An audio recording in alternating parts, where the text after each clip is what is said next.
سلامونه، نیکې هیلې، احترامات. امید کوم چې روغ جوړ او خوشحال به وو. اچھا امید صاحب یایه لکه امید صاحب صرف هغه خیال مندولي چې خیال مندسي مځکه مندسي که نه دا اوس موږ غزل تقریبا داسې عبور مو په اصل داسې مستړی نه لکه څرنګه به یې موږ ښه ستړولو اوس موږ ته چې مځکه او خیال مندسي بیا موږ لکه غزل مستړی نه بیا لیکلی سو. اول به د چې کوم غزلیات لیکل اوس چې دا کوم غزلونه دي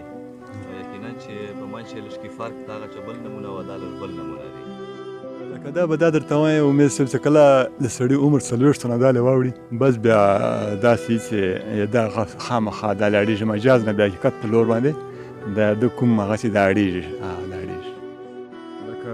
بلکل امید صاحب دا خبر دې صحیح وکړه چې کوم کلام له کوم څه شی ولیکې نو دې تر هغه پورې ظاهرول نه دي په کار لکه موږ نه سوي دي دا سړي چې کېږي خامخا له موږ نه دا غلطۍ سوي دي که نه خو اوس زه دا یم چې کله مو دماغ پاخه شو پوه سو چې باید تا په خپل کلام باندې ښه تسلي مکمله کړې نه وي دنیا ته وړاندې کولی نه دي په کار. د بیټ نیکه د نغري شاعرانو تذکره په کومې مرحلې چې که مختصر موږ ته ووایې د بیټ نیکه ادبي غورځنګ او د ټولو بیټانو چې کومه تذکره ده انشاءالله آخري مرحلو ښه ده او انشاءالله زر به تاسو لاسو ته انشاءالله راشي د کتونکو او ویونکو لاسو ته به ډېره زر راشي که خیر موجوده وخت کوم کار پېښوي اوس امید صاحب کمپوزینګ هغه ښه د حالاتو ښه کمپوزینګ یې کېږي سلیم کرار صاحب امید صاحب لکه ما دا 3-4-5 غزلونه اوس نوي لیکلي دي او مطلب چې دا یوه غزل درته یایې یو څو شعرونه دي رقیبه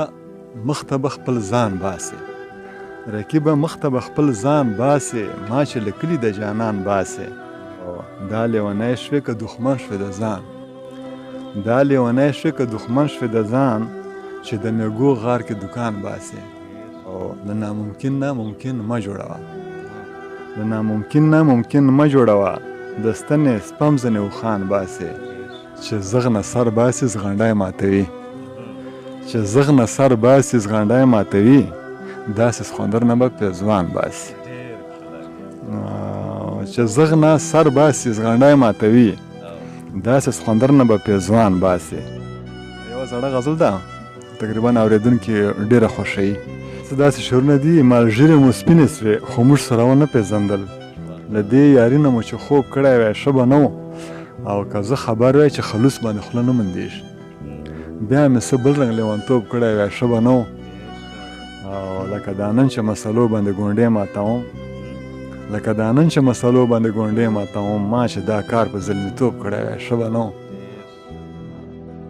امید صاحب د وخت راکولو ډېره مننه